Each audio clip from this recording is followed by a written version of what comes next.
네, 안녕하세요. 주동석입니다.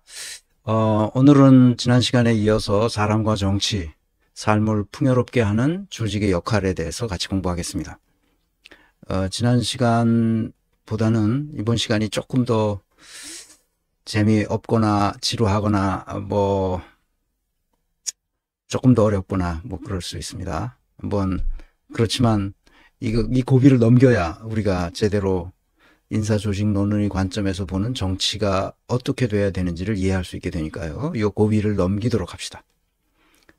그리고 다음 시간에 하는 것도 조금 어렵습니다만 그래도 그 고비도 한번 넘겨보겠습니다. 어차피 해야 되는데 이걸 계속 반복해서 들으면 이제 이게 이렇게 되는구나 하는 것을 아시게 됩니다. 너무 걱정 마시고 같이 어떻게 쉽게 해야 되나 하는 걸 고민하다가 그냥 해야 되는 거니까 그냥 하는 걸로 하겠습니다. 이거 대학원 코스라고 생각하시고 들어보겠습니다. 자, 오늘은 사람과 정치, 조직 이 세 가지 얘기를 이제 지난 시간서부터 계속 하고 있습니다. 오늘은 이어서 그렇게 하고요. 다음 시간은 설날이기 때문에 설 특집으로 극우 세력이 지금 이 비상계엄 사태 이후에 극우 세력이 어떤 식으로 작동하는지를 다 민낯을 보게 됐기 때문에 이 사람들이 도대체 어디서 왔고 이 사람들이 왜 이러는지 어떻게 우리는 그 사람들을 처리해야 되는지 처단하는 것도 아니고 또는 수거하는 것도 아니고 그래서 백령도로 보내는 것도 아닙니다. 우리 사회가 포용하고 그들을 안고 어떻게 하면 정상적인 이성이 작동할 수 있게 할 것인지 그것을 생각해야 됩니다. 그러나 인구 통계학적으로 보면 한 5%에서 10% 인구에 그런 사람들이 나와요. 극우적인 성향을 가지고 파시즘적인 성향을 가지고 태어나는 사람들이 있습니다. 그렇지만 그런 사람들이라 하더라도 우리가 어떻게 환경 조건을 세팅하느냐, 다시 말하면 구조와 시스템을 잘 작동하도록 만드느냐에 따라서 그런 사람들이 자신의 극우적인 성향을 타고났다 하더라도 그것을 발휘하지 않고 일반적인 다른 상식적인 사람들과 함께 어울려서 살아갈 수 있고 그렇게 만드는 길이 뭔지를 우리가 같이 생각해야 됩니다. 자, 댓글 읽어보겠습니다. 오랜만에 제가 댓글을 잘 안 보는데 이제 시간이 나서 이렇게 쭉 보다가 이분이 댓글을 쓰셨어요. 이나 조한 킴이라는 이름을 쓰는 것으로 봐서 미국에 사시는 분인지 아니면 이제 한국에 사시는데 이름을 이나 조한 킴이라고 했는지 모르겠습니다만 한번 읽어보겠습니다. 대한민국에서 현존하는 한국인들은 죽었다 깨어나도 독일인이 되지 않습니다. 우선 생물학적인 문화적 DNA 자체가 다르고 국가의 제도 자체 그 구조도 미국의 제도를 토대로 한 것이지 독일의 것이 아닙니다. 이론적으로 아무리 철학적으로 질문해봤자 탁상 공론에 지나지 않아요. 네, 내 강의를 오랫동안 듣지 않고 그저 한두 개를 어떻게 듣고 독일 얘기가 나오니까 독일인이 되지 않는다고 말씀하시는 것 같은 느낌이 듭니다. 적어도 내 강의를 계속적으로 이전서부터 들어오셨다면 이런 댓글은 이런 생각을 하지는 않을 겁니다. 나는 한국인이 독일인처럼 되리라고 말하는 게 아닙니다. 독일도 안고 있는 문제가 산더미처럼 있어요. 근데 우리가 안고 있는 문제와는 전혀 다른 문제들이죠. 인간이 만든 조직은 그것이 국가든 기업이든 가정이든 문제가 많습니다. 불완전한 존재이기 때문에 그렇죠. 그런 불완전한 사람들끼리 모여서 뭔가를 해 나갈 때는 반드시 우리가 서로 불완전하다는 것을 이해해야 돼요. 한국인이 독일인이 되라고 내가 지금 이걸 강요하는 게 아닙니다. 그리고 국가의 제도 자체 그 구조도 우리나라가 한국이 미국의 제도를 토대로 한 것이라는 겁니다. 전혀 잘못 이해하고 있습니다. 전혀 잘못된 이해하고 있어요. 우리는 국가의 제도 자체가 일본에서 데려왔습니다. 일본식이에요. 우리가 일본을 여행하거나 출장을 가면 우리와 거의 비슷하다는 것을 느낍니다. 문화적으로 일본 사람들이 가지고 있는 그 문화적 그 느낌이 미국이나 유럽에 갔을 때와 전혀 달리 우리에게 친근해요. 나도 기업에 있을 때 골프를 치러 일본에 몇 차례 갔습니다. 골프 여행이죠, 일종의. 골프 치는 그것도 우리하고 거의 같아요. 그런데 영국에 가거나 독일에 가면 골프 치는 게 우리하고 그 관습이 다릅니다. 우리나라의 제도는 어디서 왔느냐? 일본에서 총독부가 패전하고 나가면서 가지고 있던 그 제도를 아직까지도 가지고 있습니다. 이건 내가 잘 알아요. 자기 전 젖은 두피에 바르기만 하셔도 죽었던 모낭세포가 증식하여 풍성한 머리를 경험할 수 있습니다. 국내 유일 모낭 증식이 총독부가 쓰던 그 의사결정 시스템을 그대로 지금도 쓰고 있습니다. 미국식 의사결정 제도는 한국에 들어온 적이 없어요. 국가가 운영하는데 가장 중요한 것은, 국정 운영에 가장 중요한 것은 의사결정 시스템입니다. 그것이 일본식으로 돼 있어요. 그래서 윤석열 같은 놈이 나타나서 지가 아무것도 안 하면서 말로 다 지시하고 명령하면 될 줄 알고 있는 놈이 나타난 거예요. 왜? 일본식이거든요. 자기가 일본인으로서 조선 땅에 와가지고 그 한국의 남한의 총독이라고 생각하고 있는, 남한의 총독이라고 자기가 와서 명령하면 이놈들이 다 내 말을 들을 거라고 생각한다니까. 그래서 이렇게 된 거예요. 착각하지 마시기 바랍니다. 한국의 제도는 기본적으로 일본 제도를 그대로 본따서 지금까지 내려왔어요. 조금 고쳤죠. 조금 고쳤어요. 미국 거를 따라왔으면, 미국 거를 그 해방 후에 미국 것을 그대로 복사해다가 여기다 얹혀놨다면 아마 우리는 영국 수준이 됐을 겁니다. 아시겠죠? 독일 게 아니에요. 물론 법률 체계는 일본이 독일 법률 체계를 가져다 왔어요. 그래서 독일식인 것은 일본에 맞아요. 근데 일본은 법을 1919년 바이마르 공화국을 출범시키면서 민주적인 제도를 가져왔는데 그것이 일본에 상당히 영향을 줬습니다. 그것을 오늘날 받아들인 거예요. 일본을 통해서 독일식 것을 받아들인 거죠. 그래서 우리나라 법률 체계는 대륙법 체계입니다. 영미법 체계가 아니고.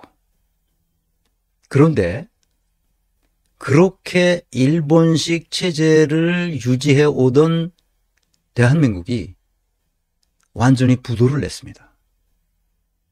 의사결정 메커니즘이 근본적으로 잘못되어 있다는 것을 나는 그때 알았어요. 뭘 그 전서부터 이게 불합리하다는 것을 알았지만 이거는 오래가지 못할 것이다. 그래서 대한민국이 언젠가는 큰 일이 날 것이다. 내가 93년에 귀국한 이후에 계속 이 얘기를 했습니다. 이 품위제도를 없애야 된다. 이 의사결정 방식을 바꿔야 된다. 하는 걸 계속 얘기했습니다. 그래서 낸 책이 똑똑한 자들의 멍청한 짓이라는 내 생애 처음 저작으로 냈어요. 그게 98년도입니다. 그게 IMF 나고 나서 내가 한국은행에서 계속 가르쳐 왔던 원고를 종합해서 이젠 내가 책을 내야 되겠다. 그래가지고 낸 게 바로 똑똑한 자들의 멍청한 짓입니다. 똑똑한 자, 지금은 어디서 구할 수가 없을 겁니다. 혹시 도서관에 있으면 뭐 한번 빌려다 보시기 바랍니다. 그때는 내가 정말 의사결정 메커니즘이 완전히 불합리하게 되어 있는데 일본은 지금도 그 짓을 하고 있습니다. 똑같이 그러고 있어요. 우리도 그 틀에서 벗어나지 못하고 있습니다. 지금까지도. 그래서 위로 올라간 사람이 고위 공직자로 관료 생활하다 올라간 사람을 보면 엄청나게 무능합니다. 그건 의사결정 메커니즘 때문에 그래요. 인사제도 때문에 그렇습니다. 사람들이 그걸 잘 몰라요. 원인은 거기에 있습니다. 의사결정 메커니즘. 그 직무의 중요성에 대해서도 또 모르고 있고. 그래서 이 댓글을 읽어보고 이거는 좀 설명을 해드려야 되겠다. 그렇게 생각하는 겁니다.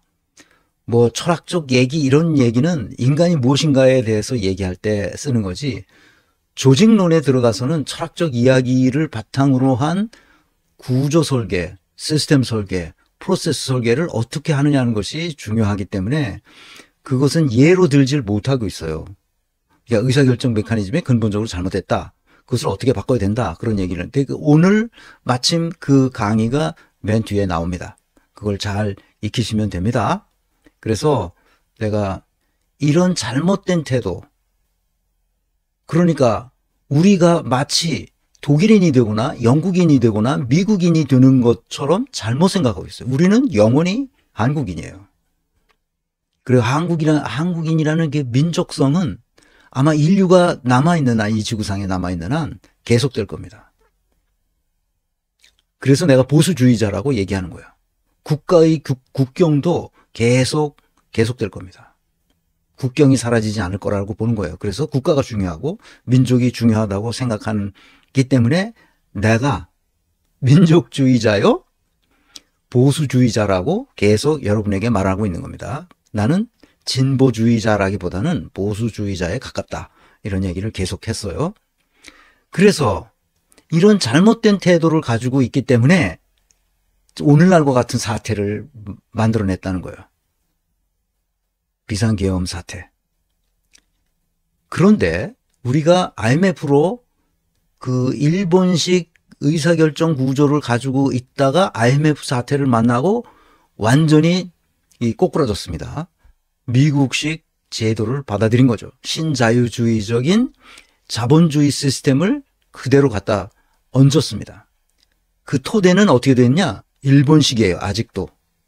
그런데 거기다가 미국의 IMF 신탁토치, 다시 말하면 미국의 정신적 이 프로그램을 그대로 갖다가 얹었어요. 우리가 그래서 미국식인 것처럼 보여요. 그런데 절대 미국식이 아닙니다.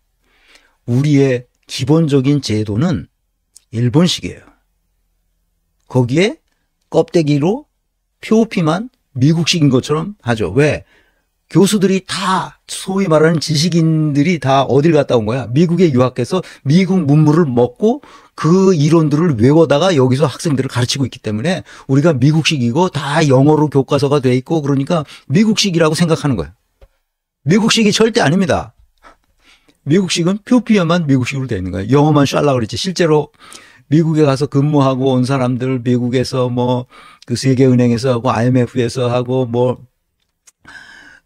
이런 데서 근무하다가 미국 회사에서 근무하다가 한국에 오면 다시 한국식으로 싹 다 탈바꿈합니다.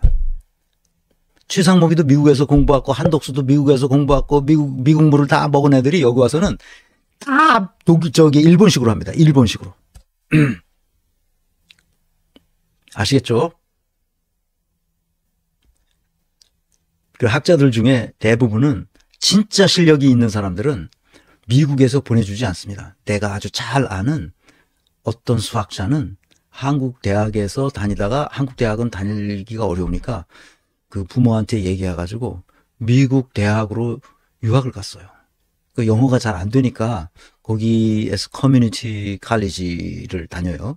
거기서 한 2년째 거기 가서 영어를 뭐 수학은 워낙 잘하니까 영어를 공부해가지고 그 명문대학으로 거기서 또 명문대학으로 가는 게 있어요. 그 커뮤니티 칼리지에서는 뭐 그 지역의 신문에도 나서 워낙 수학을 잘하고 공부를 잘하니까 영어만 딸리는 거지. 그래서 영어를 거기서 공부하고 그 대학에서 아주 그 미국의 명문 대학으로 전학을 간 거죠, 말하자면.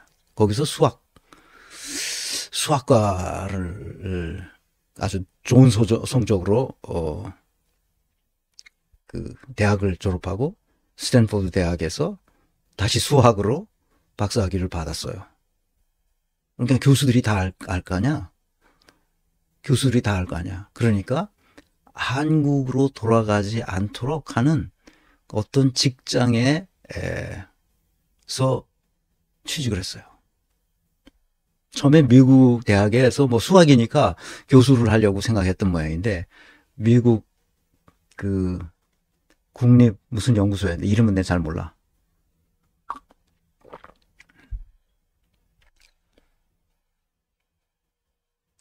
그 연구소에 취직하면서 온 가족이 취직함과 동시에 시민권이 나와요. 영주권도 아니고. 시민권이 있어야만 그 연구소에 취직할 수가 있어요. 외국에서 외국인이라 하더라도 인재는 미국에서 놓치지 않습니다.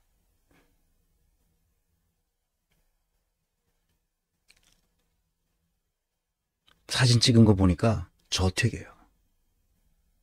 지금 40대 후반인데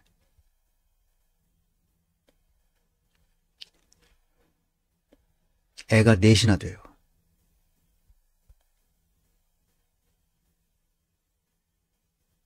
한국에서 돌아온 사람들은 어떤 사명감이 있어서 오는 사람도 있겠지만 대부분 미국에서 잡지 않는 사람들이에요. 그래서 다시 돌아오는 겁니다. 미국은 그 인재를 가만두지 않습니다. 미국에 남도록 합니다. 지금 중국도 인재 전쟁을 벌이고 있어요. 중국도. 한국만 한국인으로서 인재들이 얼마나 많아요. 인구 통계학적으로 일정 부분 그 천재들이 태어나요. 그 분야에 압도하는 천재들이 나옵니다. 근데 미국은 그들을 다른 데로 보내지 않고 외국인이 미국에 왔다가 그런 실력을 갖게 되면 반드시 미국에 붙잡아둡니다. 엄청난 인센티브를 주죠. 중국도 지금 그 전쟁에 뛰어들어서 오래전서부터 그걸 하고 있어요. 한국만 그 전쟁에서 계속 패배하고 있습니다. 지금 R&D 예산을 대폭 깎는 바람에 작년에 미국으로 건너간 우리 한국 인재들만 해도 부지기수입니다. 내가 아는 사람도 있어요. 심지어. 나는 그렇게 교우 관계가 많지 않은 사람이에요. 나는 사람들을 많이 저거 하지 않기 때문에.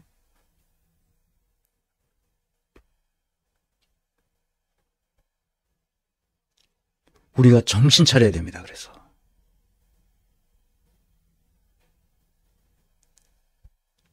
윤석열은 매국노인 거예요. 우리가 그런 사람을 선택했단 말입니다. 누굴 탓하겠어요?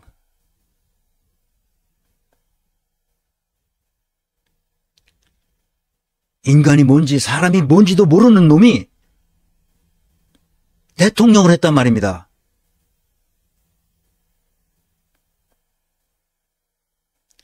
이론적으로 아무리 철학적으로 질문해봤자 탁상공론에 지나지 않아요. 바로 이 생각이 윤석열을 만들었다는 거예요. 이론이 없이 그때 표피적으로 살아왔기 때문에 이렇게 된 거란 말이죠.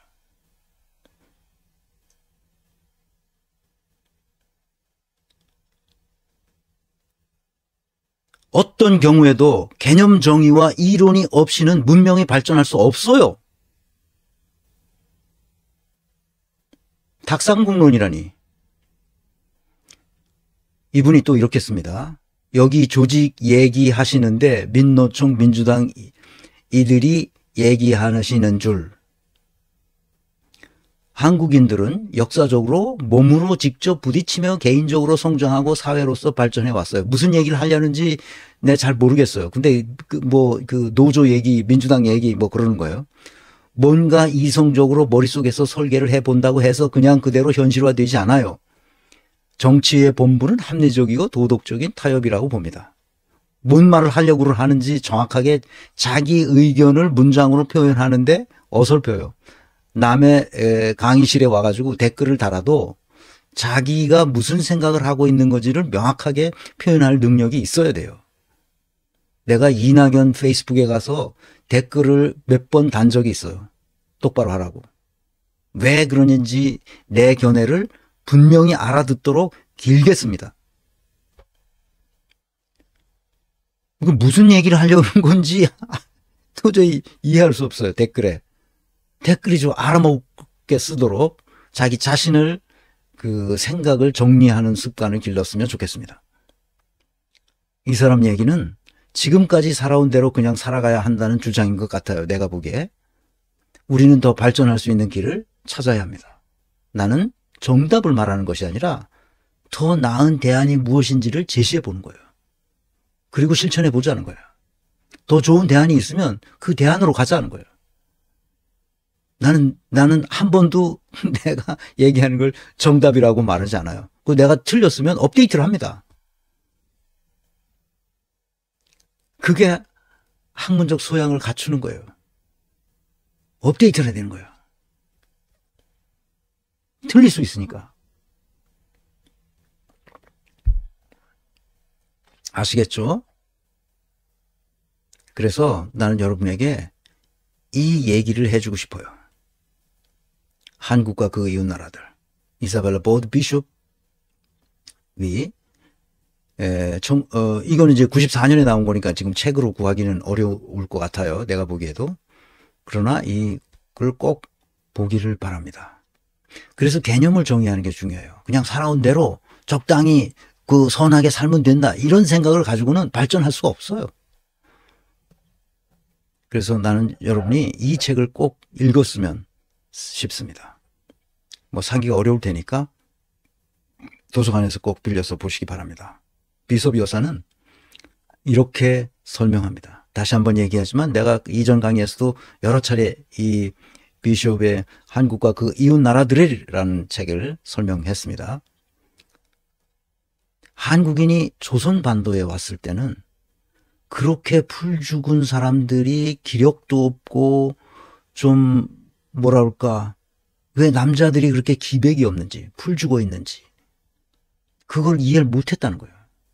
그런데 연해주에 가서 한국인이 기진맥진에 살 수 없는 그런 환경에 처해서 도저히 조선 반도에 살 수 없어서 연해주로 이주한 한국인들을 보고 깜짝 놀라는 거예요. 이 비숍이.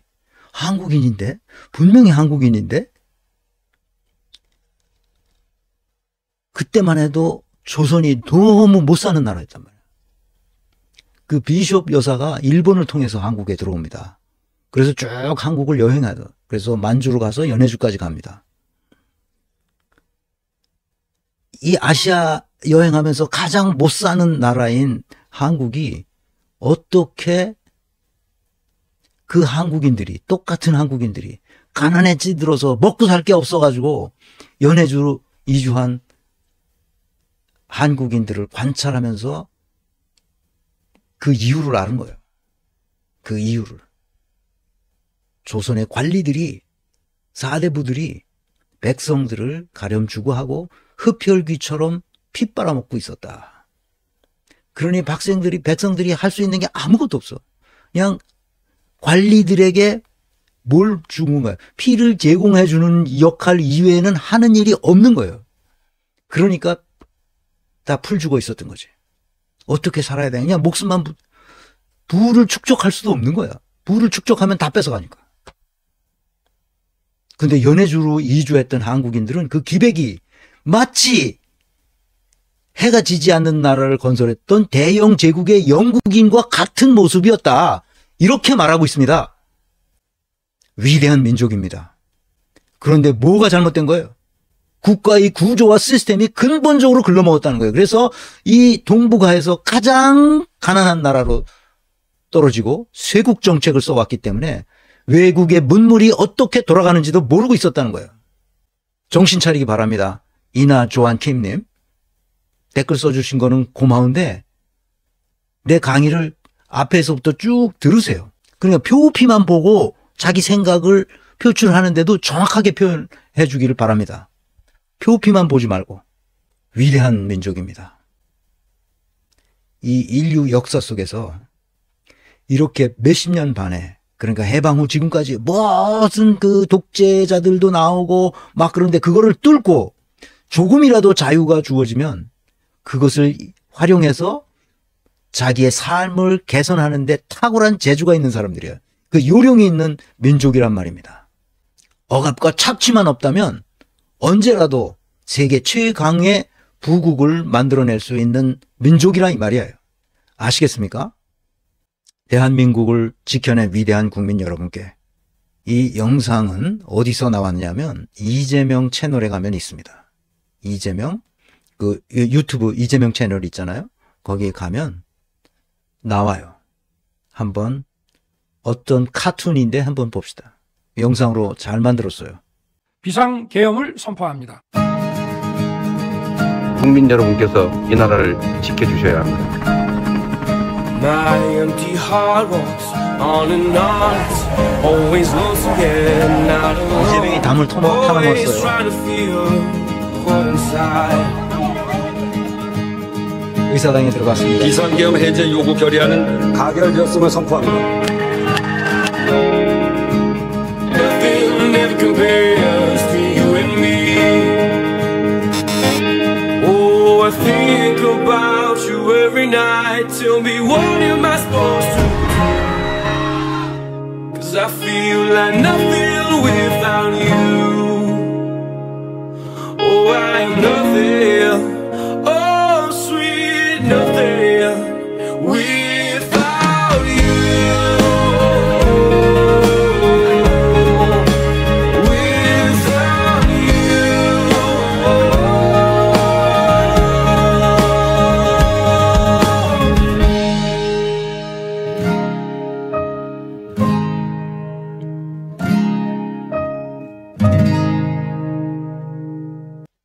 위대한 국민이라기보다는 위대한 민족입니다.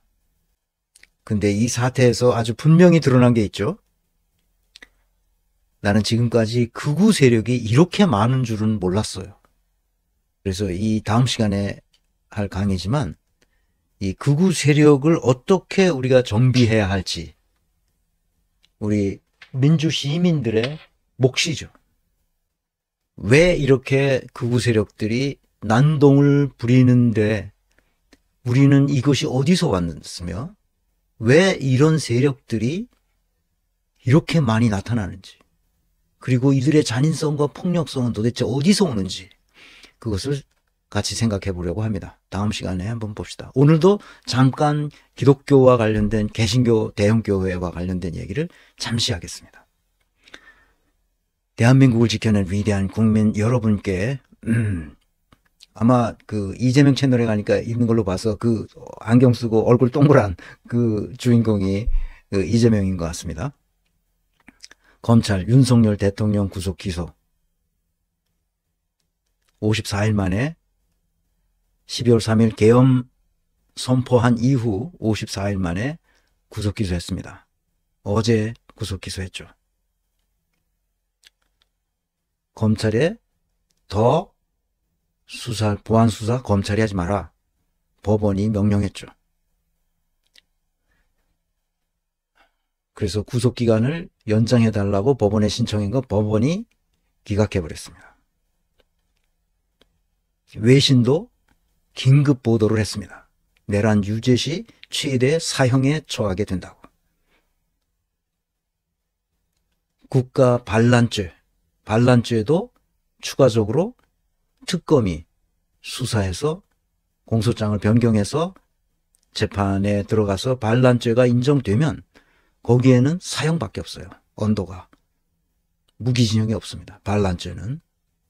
그 군형법상 그렇습니다. 그러니까 여기 민간인이라 하더라도 군대를 동원해서 뭘 했다면 군사 반란죄가 해당됩니다. 그래서 반란죄로 유죄가 되면 뭐 당연히 유죄가 되죠. 그거는 사형밖에 없습니다. 그래서 사형 집행을 하지 않는 나라로 전 세계인들이 알고 있기 때문에 아마 그 종신형, 그러니까 무기형, 되겠죠. 그러면 영원히 이 땅에서 격리시키는 형벌을 내리되 다시는 사면하지 않도록, 어떤 경우에도 사면하지 않도록. 전두환을 사면한 것, 사면을 해줬으면 좋겠다고 얘기한 것은 김대중이지만 실제로 사면을 한 것은 그 97년에 누굽니까? 김영삼이 사면해줬어요. 그때 노태우도 같이 아마 했을 겁니다.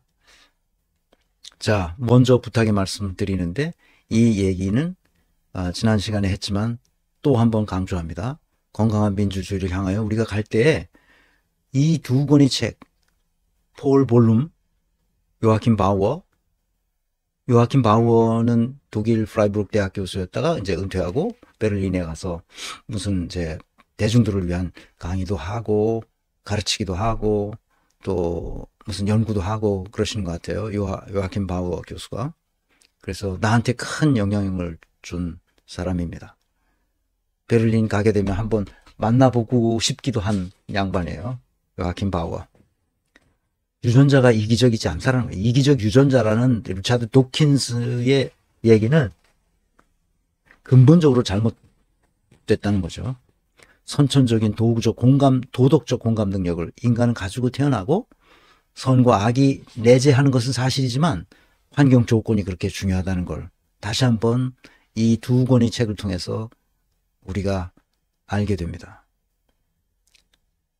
내가 왜 이런 심리학이나 과학자들의 이야기를 관심을 갖느냐 하면 인사조직론을 공부하면서 인간이 존엄하다는 것이 도대체 어디서 오는지를 알고 싶었는데 그것은 칸트의 철학에서 오고 또 신학에서도 오는데 과학적으로는 그러면 어떻게 되느냐.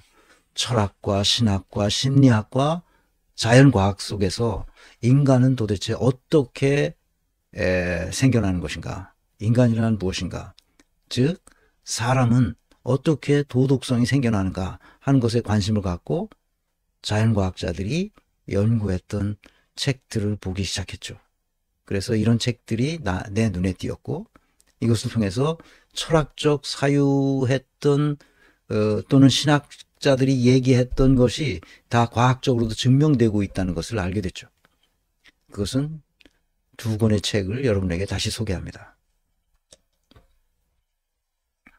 이건 이기적 유전자라는 책이죠. 이기적 유전자. 매튜 뭐라고요? 매트 리들리라는 유명한 동물학자입니다. 동물학자가 이 두 권의 책을 우리들에게 선사했어요. 그러니까 나는 이 사람이 쓴 글을 읽으면서 대화하는 거죠. 이 두 사람이 아니라 한 사람이 쓴 거예요. 한 사람이 먼저 2001년에 이타적 유전자라는 책을 번역해서 나온 책을 봤고, 그 다음에 김영사에서 나온 본성과 양육이라는 이 책, 영어로는 Nature via Nurture. 그 다음에 이타적 유전자의 원래 책 제목은 Origins of Virtue.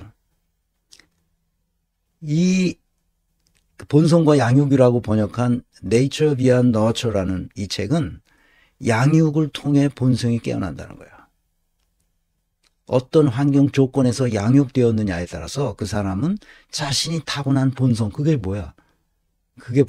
도덕감정, 도덕성. 이것이 타고난 것이 깨어난다는 거예요. 그 양육을 통해서. via nurture잖아. via nurture.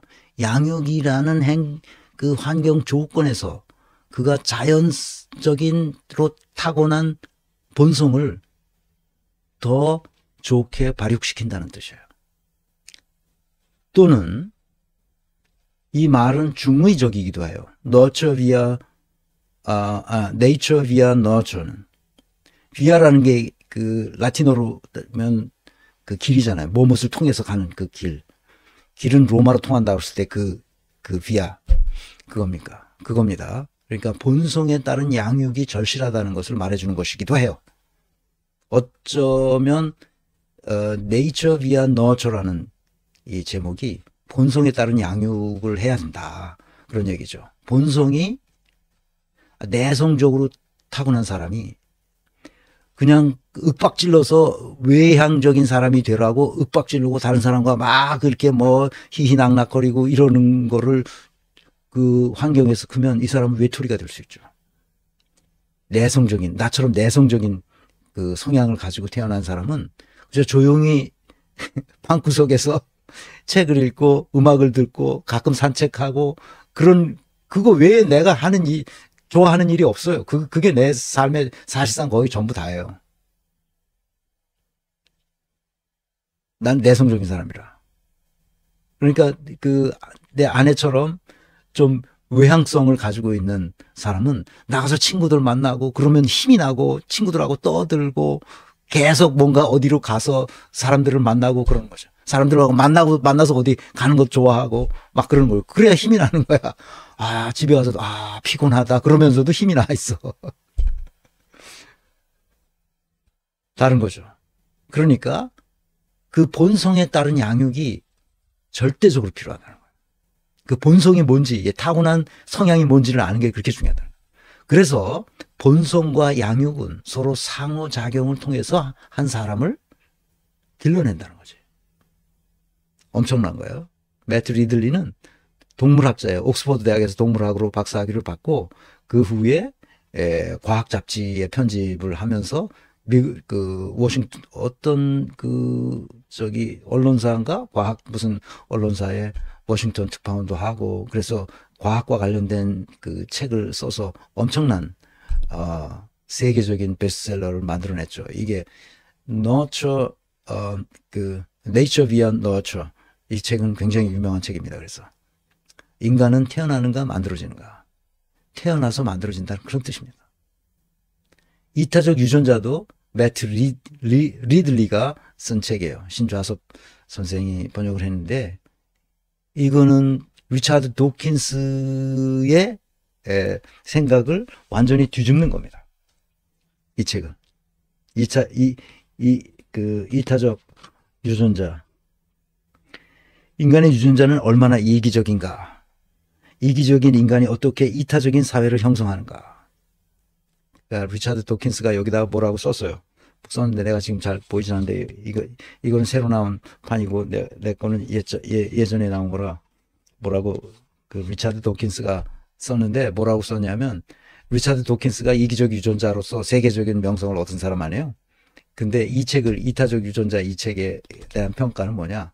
만약에 이기적 유전자의 세컨드 버전이 나온다면 그 다음 세대의 책이라면 이타적 유전자 이게 맞을 것이다. 이렇게 말하고 평가하고 있습니다. 그러니까 이타적 유전자 Origins of Virtue 뭡니까? 덕의 기원이 뭐냐? 인간의 덕성의 기원은 어떻게 생겨났느냐? 그거를 지금 얘기하고 있습니다. 이 책의 핵심은 인간에게 이타성의 기원은 진화적 압력 때문에 생겨났다는 거예요. 진화적 압력이라는 게 뭐죠? 자연 선택이잖아요. 이타성이 있는 사람만 살아남고 이타성이 없는 사람은 다 우리 전문 용어로 돼졌다는 거예요. 이타성이 없으면 살아남기가 없는 사회가 오랫동안 지속되는 바람에 그냥 이타성이 우리 몸에 유전적으로 진화되어 왔는 거예요. 그 얘기를 지금 이 매트 리들리가 하고 있는 겁니다. 아시겠죠? 그래서 이타성은 일방적 희생이 아니라 협력적 환경을 통해서 생겨난다는 거예요. 이게 아주 중요한 말입니다. 이타성은 누군가의 일방적으로 희생하는 게 아니라 서로 상호작용하면서 그 호혜적인 혜택을 같이 누려가는 거예요. 이타성이라는 것은. 호혜적인 협력. 그래서 이 두 권의 책을 통해서 우리가 배워야 할 것은 뭐냐? 환경 조건이 그렇게 중요하다는 걸 말하는 거예요. 내가 지속적으로 얘기했잖아요.